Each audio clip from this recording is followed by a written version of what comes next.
Hi, Louise. Welcome, welcome. It is so great to have you. And please excuse me if I have a couple of fangirl moments because Louise and I didn't meet actually the way that some of my other guests have by becoming friends first. I actually met Louise by reading one of her books. I've actually now read both of them and I'm completely obsessed with them.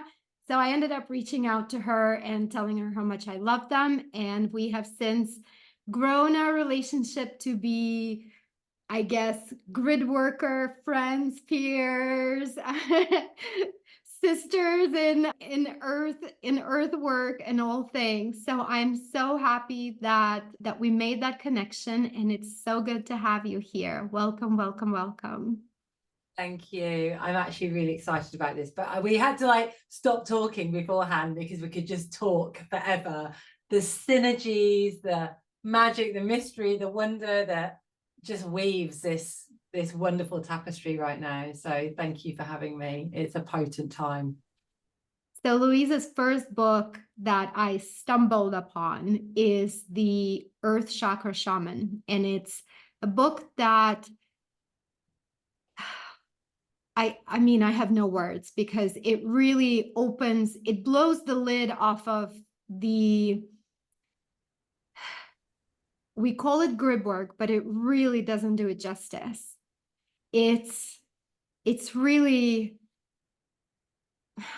co-creating with the earth, co-creating with the universe, in connecting the bloodlines of earth, in connecting her body, in connecting whatever she needs. It's almost like being the acupuncture needles for her.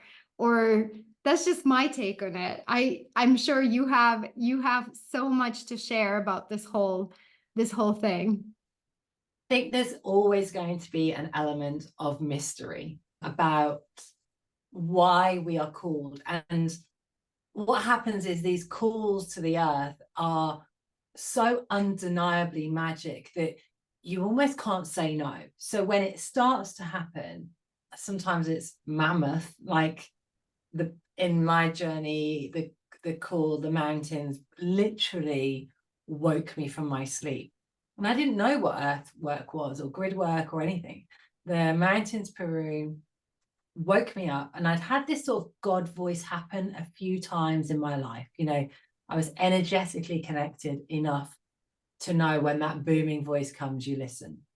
And it was, you have to come. And my first call was actually that it was the mountains in Peru that called me, but it was actually starting me on an entire epic journey across the land. So I actually began in Uluru, and those lands had been calling me, but I hadn't realized how they had been calling me. They just kept appearing, like the signs will keep coming, like, what is this giant red rock on my vision board? I didn't know. I actually think there's an element of not knowing that keeps you in your innocence, and staying in the innocence and the wonder is where it takes you in your integrity. And we're not just showing up to these lands to say we've been there. There is a difference between showing up and the land calling you. And that call happens, it feels really wobbly, because if it feels too comfortable, there isn't a journey. And now I believe, when you said it's like an acupuncture, I actually feel that as well. It feels like you get called to this place in the journey to where you're going. Now, it might be to a sacred site that's local to you, or it might be the earth chakras across the planet. It might be one of the many energy nodes. Wherever you're called, I feel there is this internal journey that happens within us. So it's almost like a raising of our own consciousness. And Joseph Campbell talks about the hero's journey. And I remember when I was writing my book, or trying to write my book, I had a coach, Andy Dooley, and he was like, Lou, you've got it's a hero's journey. This is what you're doing. And I actually didn't really know the hero's journey. And when I started to really go into it, I was like, oh my gosh, this is a hero's journey. And in the hero's journey is all the discombobulation of the ego, the meeting of the people, the overcoming the fears, the battles. And for me, it's personal battles, and also challenging people that will come up. But as you take that journey, your level of consciousness grows because you've taken a hero's journey and you've got an elixir. You've got a code.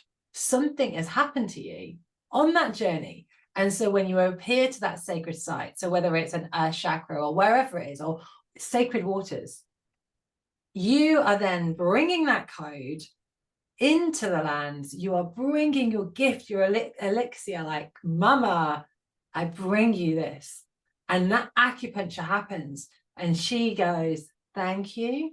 And of course, when we're in healing work, when one heals, we all heal. And this is my theory. This is just because I've worked so much on the lands. I can see what's happening now. And it's magic. And yeah, it, like listening to you talking about your latest calls, it's wondrous and it's exciting and also challenging. So it's just unbelievable sometimes. So I wrote a book, or 2 books. I had to write a prequel before I wrote the actual book, because I'm like, you don't really, it takes a lot of internal shifting. We can be so spiritual. We can be spiritual and awake all our lives. We're still human, right? We've still got to go through that human muckiness and through the relationships. And so that's why I wrote those books. And I started listening to them the other day. They're actually quite open. I haven't listened to them for a while. I was like, God, this is quite good, but also vulnerable. Yeah. You share very openly about your relationship with your husband, and which is always the question when I look at other energy healers, energy workers who take this role of traveling with their families, and how sometimes the kids can be very involved, but the partners are like, oh, no, this is where I draw the line. And his evolution was really interesting, of the growing support. And yeah, as a reader, you were like really proud of him, because he was on his own hero's journey too. Oh, that boy. We've been together, we've been married 20 years this year, but we've been together 25 years. And a friend of mine said it wasn't a friend of mine, it was someone who'd been on a retreat and he'd come on it. So that was an unusual thing. And she said, it was a client, she said, your husband said to me, when I met Lou, I'd never met anyone like her. And he was 17 then. And he's very, very, straight up, and I've always been like, I can see the signs. Before I even knew what they were, I've lived very mystically all of my life. The actual when we're shifting and evolving, and I think this is very much is happening within the feminine at the moment.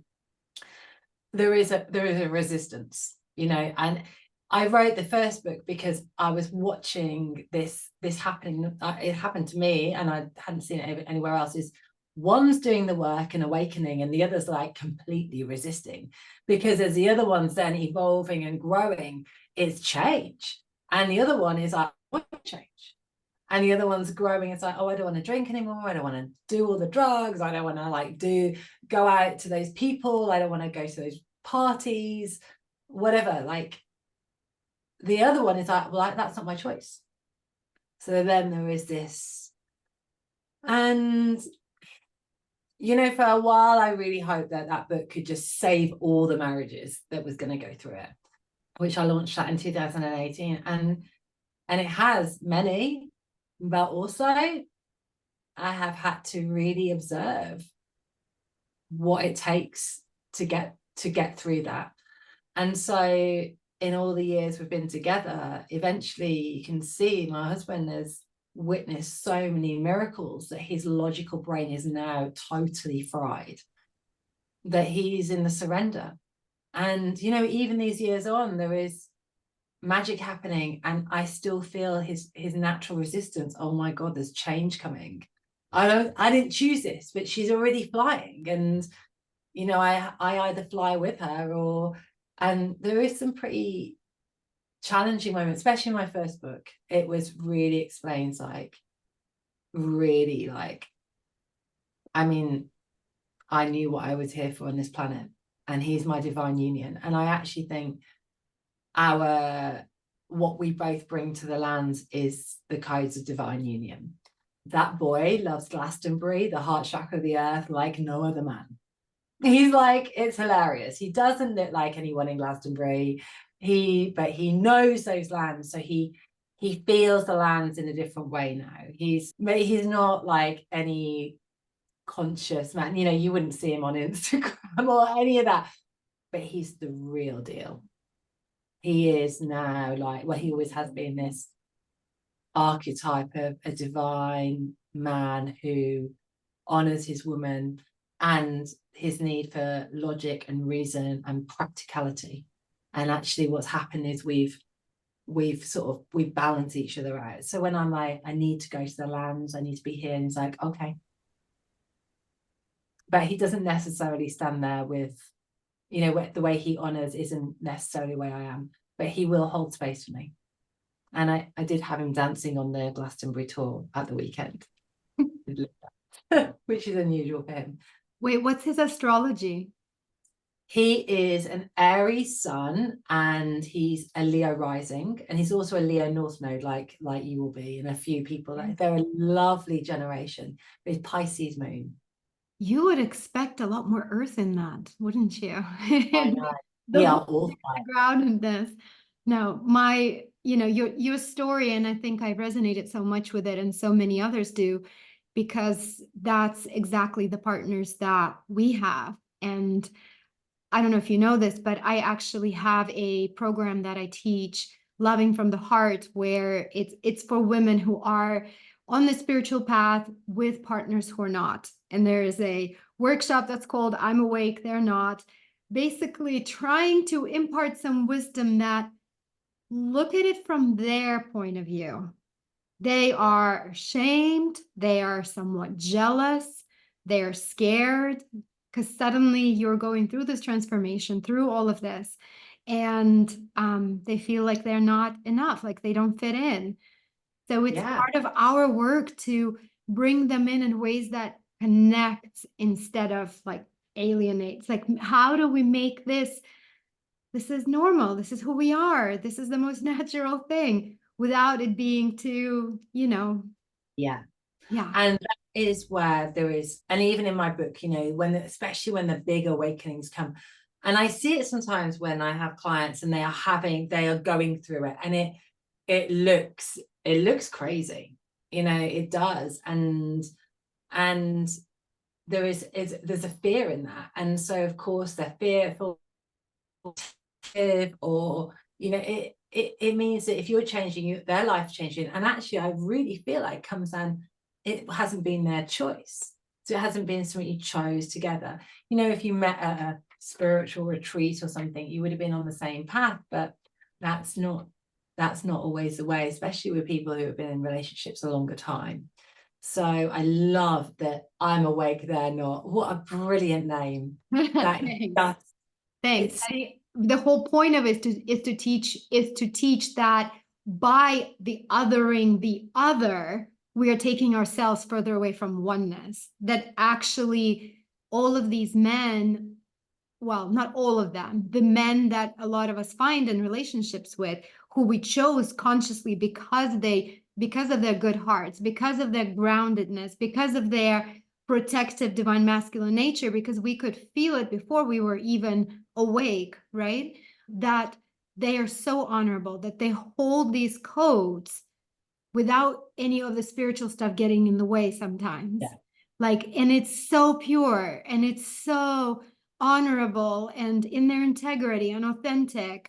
And that's, at some point you got to realize that's all I really need. Like, it's, it's once you get past wanting to share all the crazy stuff, I have you to share that with, Yes. And there was I had a really funny connection with spirit one day, and I can't remember where I was. I was somewhere on the globe, and spirit basically told me that I needed to be it was a bit of a slap down, like it's actually more about his codes than yours, Lou. I was like, oh, it's not all about me. I'm not the special one. Like, it's him. And you just said it because they don't get all of that other stuff doesn't get in the way. And it can be very well for me, when I look at people and I see it in myself, it can be, oh my god, like, and this happened, and then it's like I used to imagine being a detective and having a white wall and like piecing all together, and then they were here and they were here, and the men are like, I don't really care. And they just are, and they are totally present, enjoying the mountain, enjoying the stream and the birds. And we're like, well, which rock do I leave here? Or like, how much water do I take? And Yeah. I love that you said that, because sometimes the sense of I will say duty that used to come, like, oh, I've had this massive calling, I must do the right thing, and like really all the head stuff. And by the time I sort of worked on all the major chakras on the earth before I even knew they were chakras. So by the time I got to Mount Kailash in the Himalayas, the seventh chakra, it felt like a burden, like this. I am now coming to the seventh chakra of the earth. I don't know anyone who has worked on all seven chakras. It was still really new for me anyway. I knew that I had to give them my most sacred medicine stone. The whole journey was like an ego death in every part of me, but I couldn't enjoy myself. And by the time I got to Mount Kailash, apart from the fact I got massive altitude sickness, I was really poorly, I'd been away from my children for like two weeks already, I just was like, oh, am I doing the right thing? And Mount Mountain just said to me, Louise, just bring your joy. I went, oh, I forgot that's what it's about. Like, bring your codes, bring your joy, don't bring your burden. We've just aligned the entire universe for you to be here. And you know what? A little bit of every grid activation, I walk alongside that little part of me is like, am I doing enough? Am I doing the right thing? It's there. But there's such a big part of me, I suppose, like you said, the masculine, my husband, it's just like, just show up, do what you're here to do, bring your joy. And take from me whatever you want to take from me. Use me however you want to use me without even consciously saying it. Yeah, no, it's and your track to Mount Kailash and the plane journey and all the things. I remember reading that chapter and was like, is she gonna make it? She has to make it.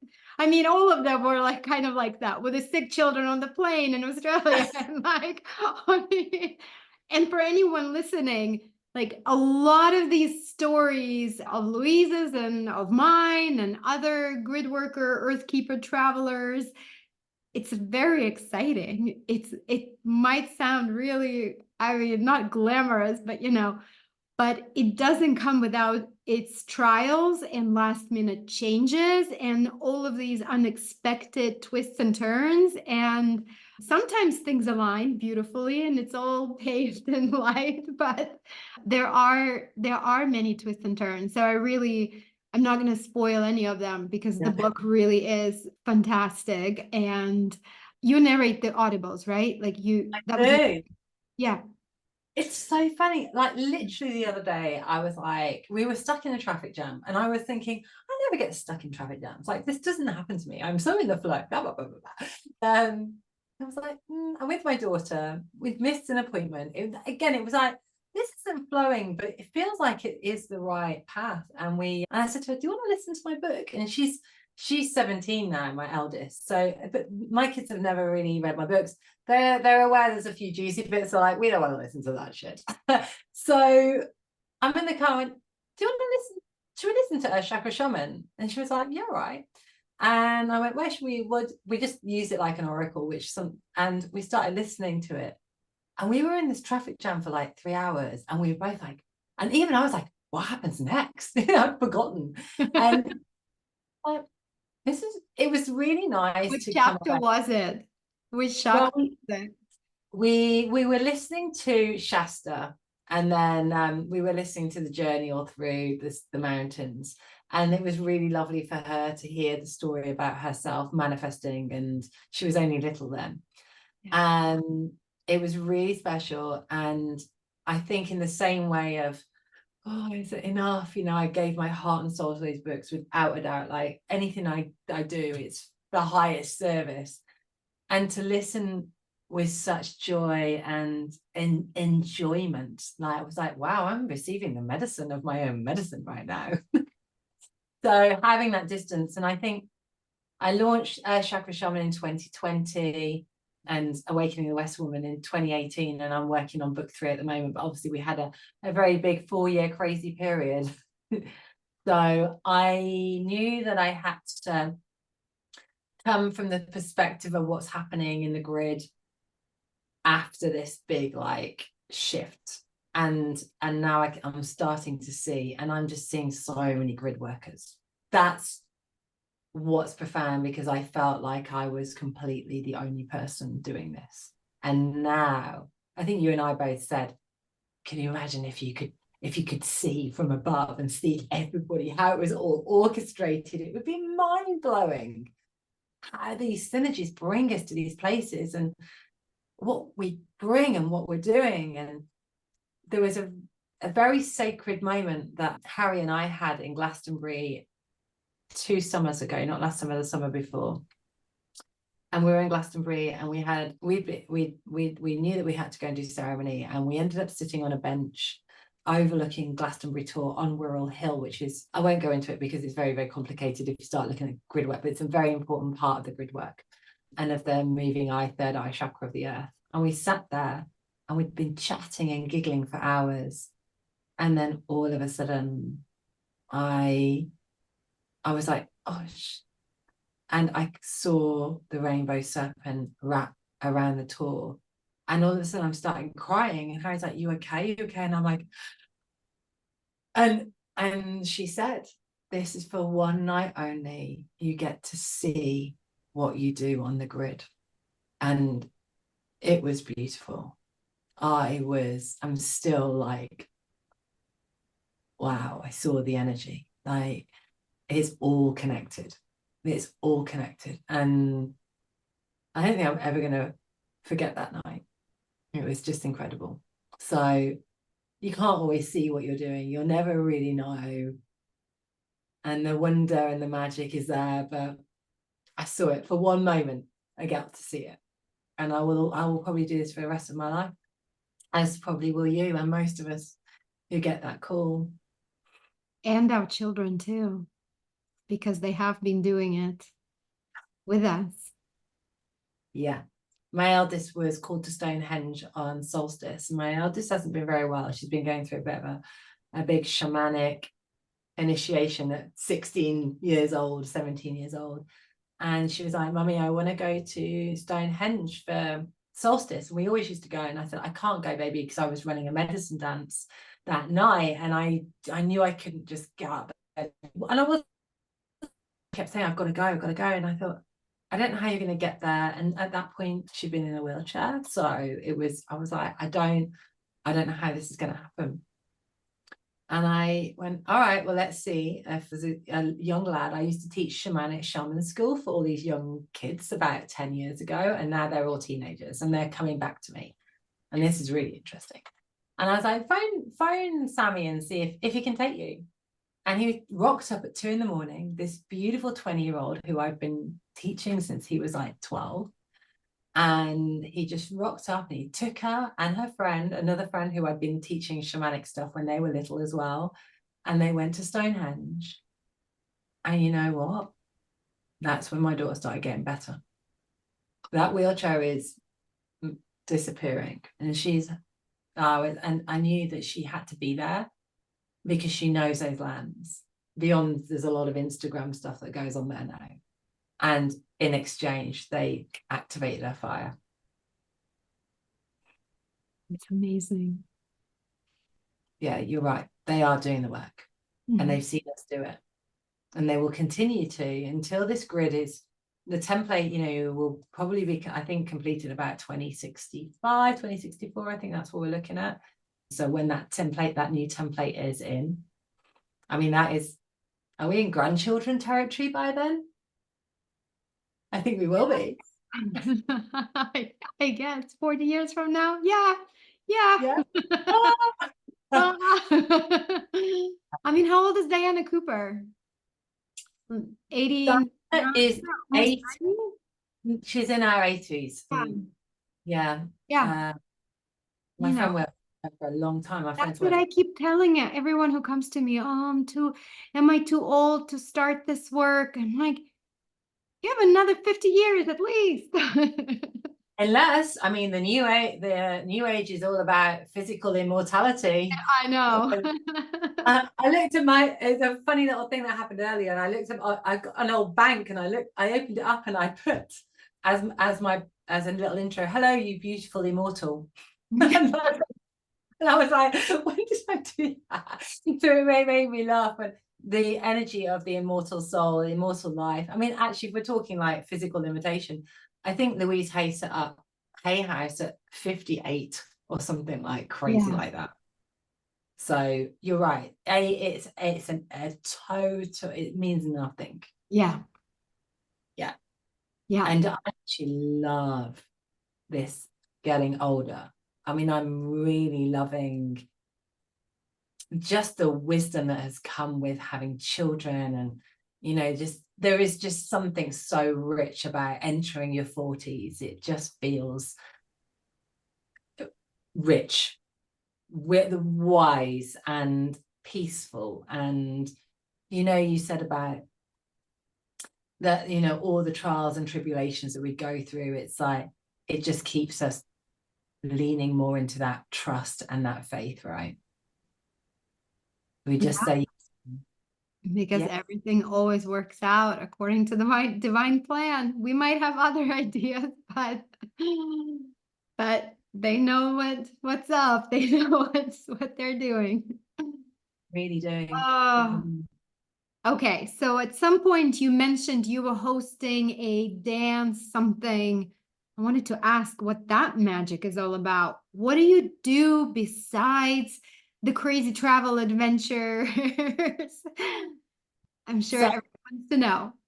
I love music, and I've always done music in my own little way. So I make codes. So the codes that I've got, I then download. So I'm launching 100.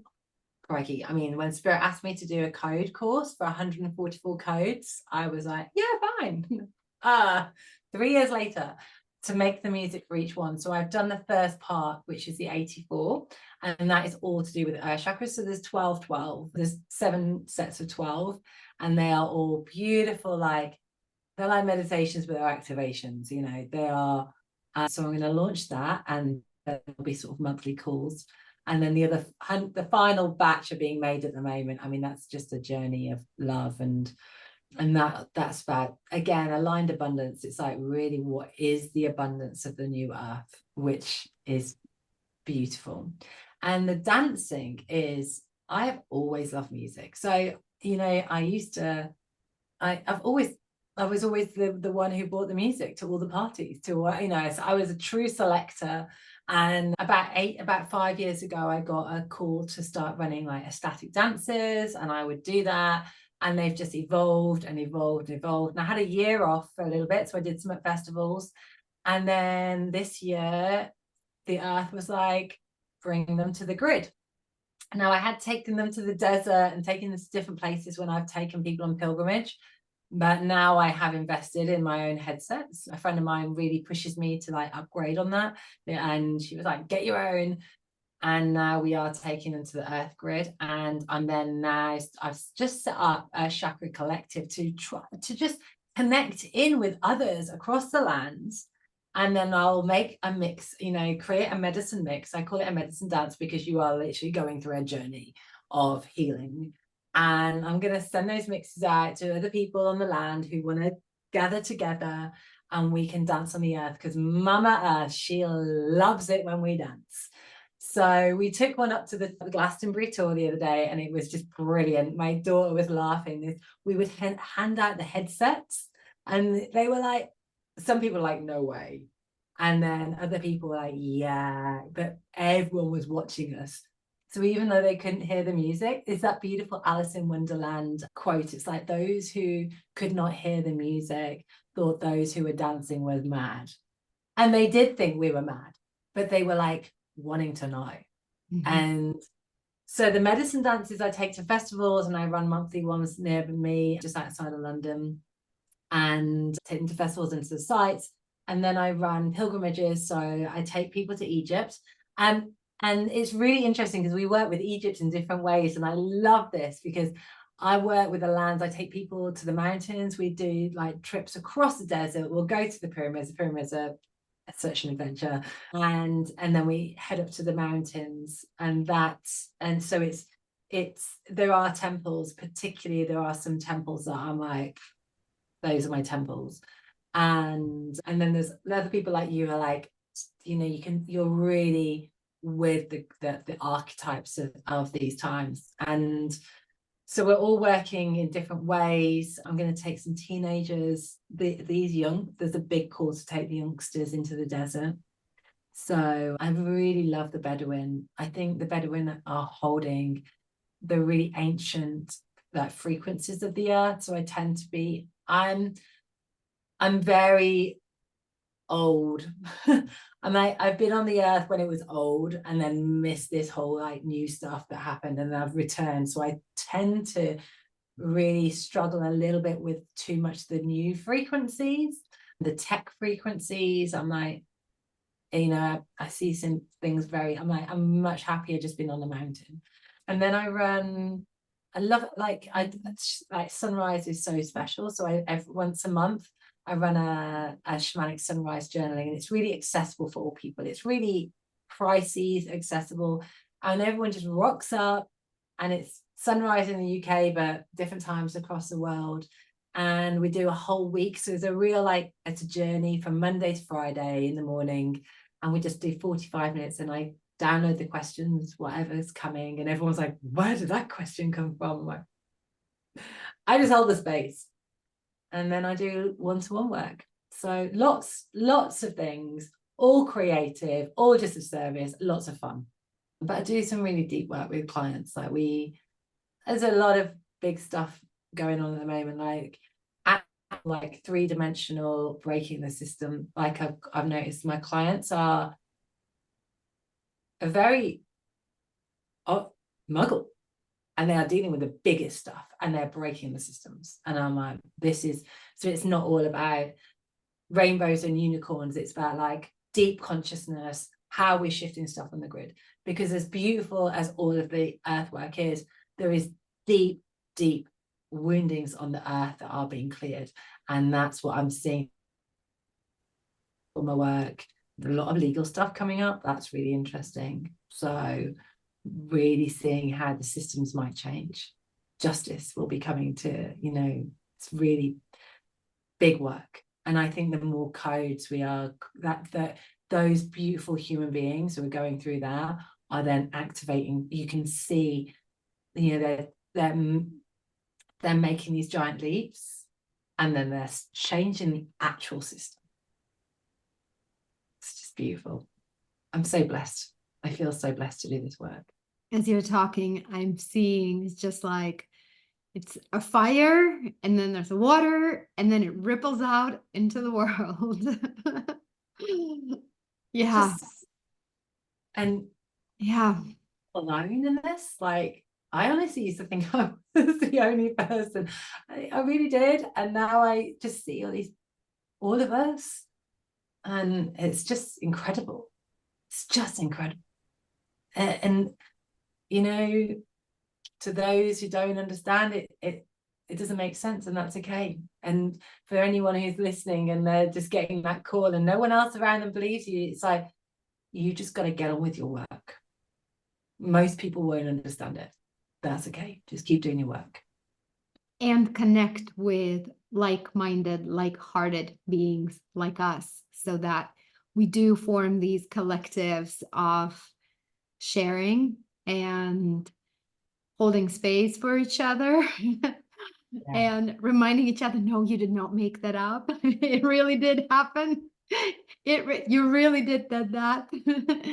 You really did that. Yeah, it's this whole journey can feel so lonely as we are scattered all across the globe.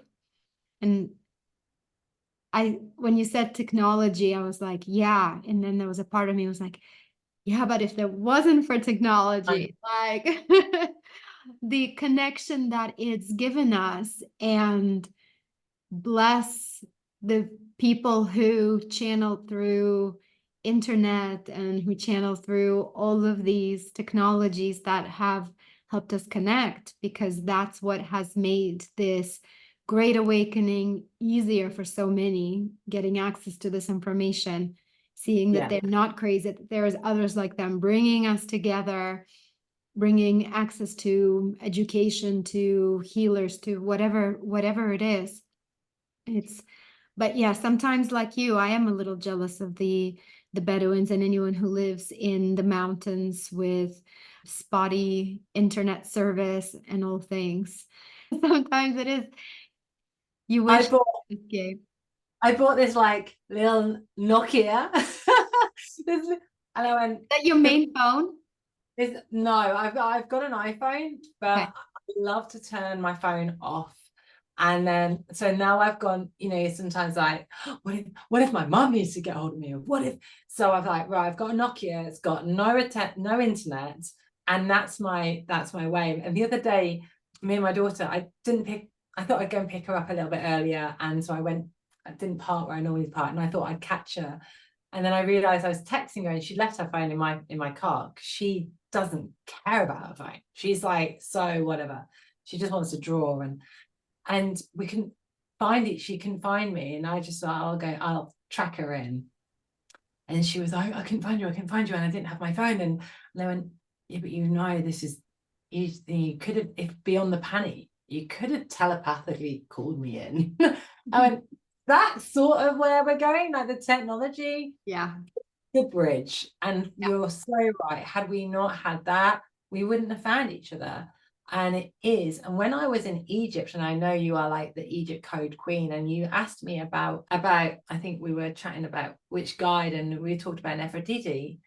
And Nefertiti, yeah, I always pronounced her name wrong. Sorry. But I sat in a yoni-shaped rock in the desert on a vision quest that I'd taken people on.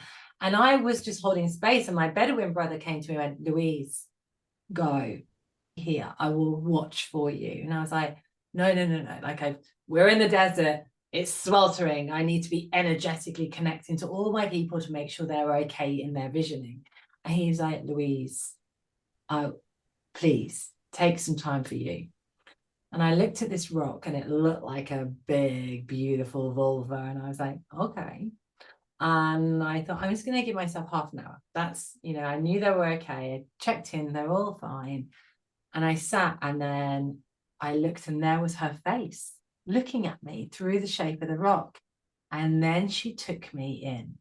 And then it became this, she took me to my cosmic parents, and they said, you are so telepathic, you need to work and really fine-tune this in, and really start thinking about how you're using your telepathy. And we are all quite telepathic in our house, and I'm pretty sure as families we're starting to see it. So I have been sort of working on like bringing that more in, so I'm not saying sending it all out. And now I think that's where the technology we're moving in. We've got to master this sort of telepathic communication now. And I think the way we communicate, this will be so normal. It's so normal for us to communicate with each other without seeing, without being there, that we will be able to do this. Hopefully when soon. That'll be fun. Have you seen the new Kong Godzilla? Probably not. Why would you? No, Why would you? I think you should watch it though. my daughter said It the same thing. it has dragons, it has ancient tribes in inner earth communicating telepathically. It has a lot of fun things in it. But the other thing I was going to say, your daughter in that moment, I think it's yes, we can all do it, especially families, but it's also about remembering that to do it, we have to calm down.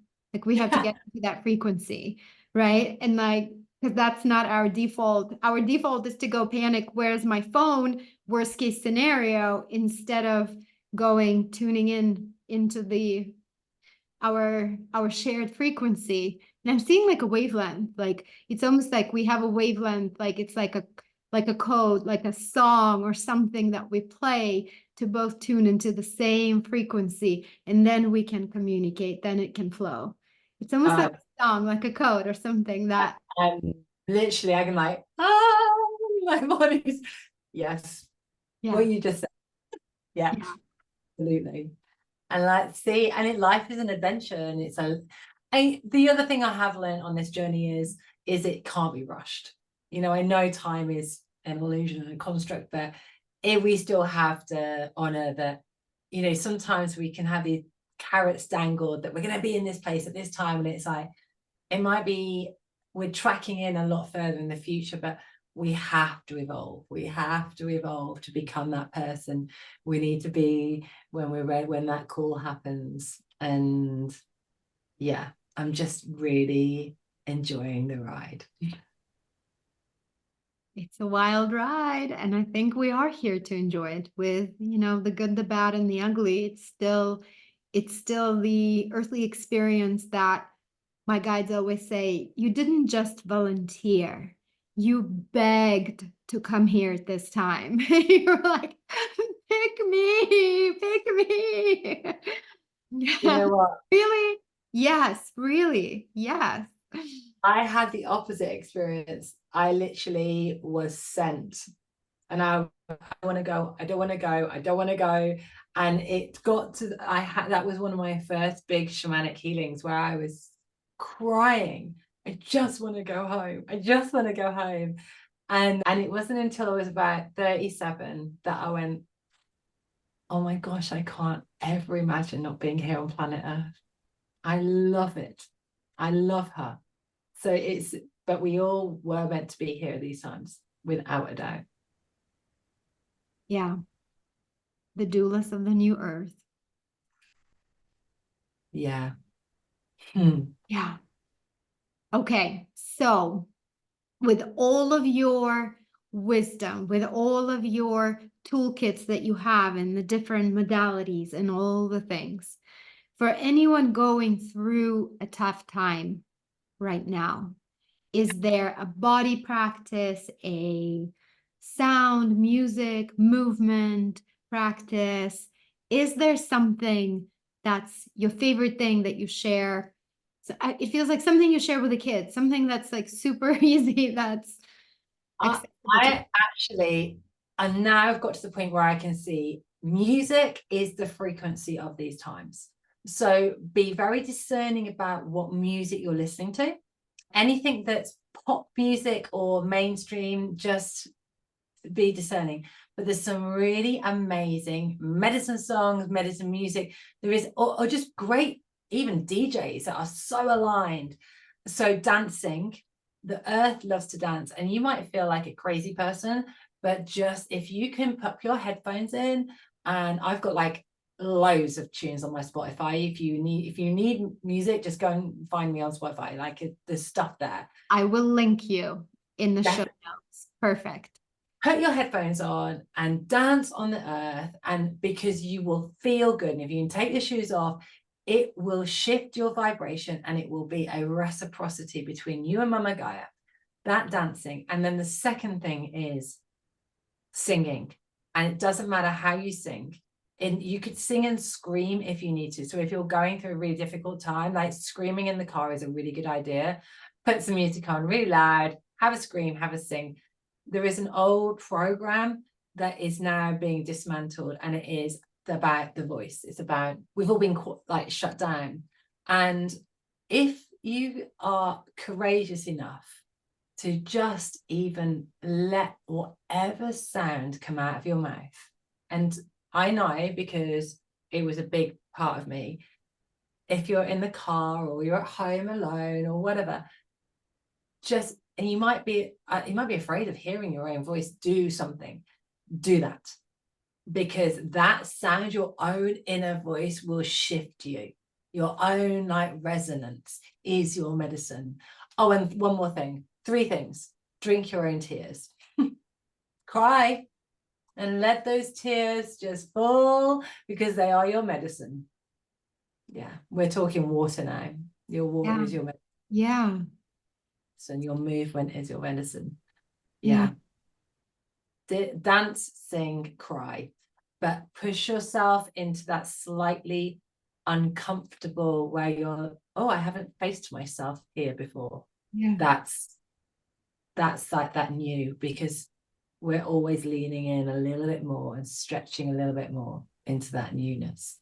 Surprise yourself with what sounds you can make. Thank you. A year ago, I took singing lessons actually. So I'm on track for that one. I cry probably every day. Usually it's happy emotional tears and just very like when I get moved, I'm just like, you know, you were talking about your daughter feeling better. I was like, okay, keep it together, Kath. The dancing, you know, I grew up dancing and I African dance in college. After college, I did Latin dance. I would go out and go for a jog and find a deserted place and would dance. And I've kind of left it. My daughter is the dancer in the family, like big competitive dancer. And just the other day, Monday or Tuesday, I was in a meditation and connected to my my future self. And she was standing there in this golden light and she was dancing. And I was like, what are you doing? I have some questions. Can you answer some questions? And she was like, child, just dance. And as you're dancing, you're spreading these codes and you're moving the energy. And I kept seeing her, like literally, she was using her hands and weaving these golden codes everywhere, like literally, and gifting them to people and just weaving these codes. And I was like, but I have questions. Where should I move next? Is Dubai for us? Do we leave? And she was like, child, when are you going to understand that it doesn't matter where you are? The Garden of Eden is inside. You just gotta open it up and splash it onto the outside. And I was like, okay, fine, dance. And here you are saying it again, dance, dance. And I actually had that vision with the headphones just dancing. And here you are saying it again.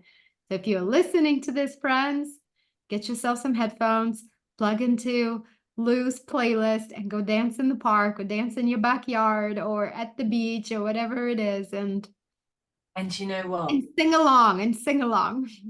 I've got a medicine dancer because I pre-record them and I've got like I am like the age of Aquarius. It's like completely like old here, and this side's like tech decks and synth, and it's like really crazy. And and actually for the technology, that's what I am so grateful for. But we should do a grid worker dance. I've got some sets. I'll make one, and we should do that where we all, Yeah. let's organize something where we are all, and I'll send the set out for us all to play at the same time, and we can all dance on the earth. Can you imagine like how the grids would light up? And I'm already seeing like all the dragons and the serpents and everything just carrying that energy and just dancing with us. I really think this is what this call was about. I So that think so we could come too. to this point, so that we could come to this realization that this needed to be done. This is why we were having this call today. Oh, do you Yeah. know, this is it. And I won't, I mean, I said to you, something really magical has just happened before this call around the well. Yeah. And my friend said to me, the reason why it's happened now is because you are in so service to the lands. And that's why this thing has happened. And I won't say it because it's not public knowledge yet. And now that we've just talked about this, it's like, I will create us a beautiful set and we will all dance, and the date will come, and it would be an absolute honor because it will serve us and the earth. Yeah. I feel like you could actually do live ones on Zoom with people wearing headphones all around the world doing that. I feel like I used to in lockdown, but not like what. Yeah, I used to in lockdown, but you're right. Now we can take Zoom to the lands, so we could. And the technology. It's funny how I'm like, don't like technology. I just want to stay in a mountain, but I'm like, actually, you can live stream this. I can do this. I can make it work. Yeah. Yeah, I'm well. Yeah. So we're taking the show on the road. Take it down the road. I'll see you on the grid, telepathically and through Zoom. No, what a time to be alive. Like truly, what a time to be alive. The dragons are back with us in our full awareness. The fae, all the things, all the things, all the things. It's magic. It's absolutely And magic. I know there is so much darkness. There's so much darkness in the world, so much suffering. And a lot of people just feel completely hopeless. And where is the change? Is it going to happen? What is happening? Is there anything you could say as somebody who sees the potentiality of the future? Yeah. Planting a of what it will be. The shamans say this is the great turning. And the great turn, like this is it. When the gates of hell have opened and all the demons are roaming the earth. But also this is the time when the gates of heaven are open and there is more light on this planet than there's ever been. And I see it. And this is part of the evolution. This is part of the journey. And you said it, like, we chose to be here. Whether you came kicking or screaming or begging to be here, we chose to be here. We are here for these times. And the tension is the evolution and the wisdom. And I'm really saying focus on in your inner shifting. It shifts. I know that a lot of people end up being like they are feeling isolated or alone because they're the pattern breakers within their family constellation, within their community. So it does feel isolating and alone, but you're not alone.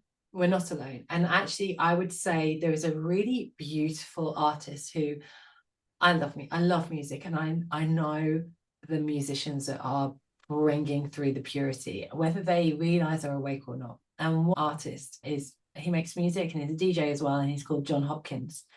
And in 2020, I couldn't believe it. I went, oh my gosh, John Hopkins has merged with Charles Eisenstein, like these two people who I bloody love, and I couldn't believe they collaborated, they even knew each other, and another artist, and they put a story out with the artwork of these times. And I'm going to give it to you to put in the link, because if you are feeling that desperation, watch this, because this is a story that I've known since I was a child, that we did come down here. We did forget. And we are in a place of remembering. And we are, when we are alone, that those times when we're alone, but we are all connecting with each other. And it is in joining in little circles, big or small. It's finding your tribe, then that awakening comes. And when you realize you're here for a purpose, even though it's dense, like it's almost like, then you're moving through something. You're not in the cul-de-sac, or you're not going to be stuck in that density. You know that you're passing by, and each day it keeps moving. So I can't remember the name of this YouTube video, but I think it's called Gathering of the Tribe. by John Hopkins and Charles Eisenstein. In fact, it is. Okay, we will link it. 10 minutes We of will link really beautifully aligned people bringing the message and the music. It was, I cried for days for watching it. Well, thank you for sharing that. I have not seen it, and now as soon as we get off this call of this recording, I'm looking it up. I have not cried today. I need that cry. Cry. You're gonna cry. Just send me a picture with your I am for ugly sure crying face. really, really going to cry. Okay, so speaking of links, where do people find you? Your website, your Instagram? Yeah, I mean, I did this whole like meta rebellion for a wee while and then sort of returned and went, okay, I've got to be here. So I am on Instagram under my name, Louise Carron Harris, and I've just set up a chakra collective on Instagram on the Scorpio, I know, on the Uranus Jupiter conjunction. I was like, right, I need to start gathering people. We need to start dancing together. We need to start doing this. So I've set that up. You can find me on my website. I'm not very proactive on Facebook. Instagram is about as visible on the social media as I am, but I have a WhatsApp group and I use Kajabi, so all my courses are on Kajabi, and I think a lot of us use that. So it's easy to join me on there, and I've got meditations. And in fact, anybody who joins through this, I will offer the meditation pack for free. So I would love, in fact, just because it's so lovely, I've got a 4-day journey to yourself meditation. So if you email me and say you've watched this podcast, I will send it to you as a freebie because it's really nice. Yeah. Amazing. Amazing. Thank you. Thank you. Thank you. Well, we could talk for hours. I don't think this will be the last time that you hear us connect on here. And thank you for taking this time, Louise. And thank you to you guys for listening. And we will see you soon. Blessings. Thank you so much.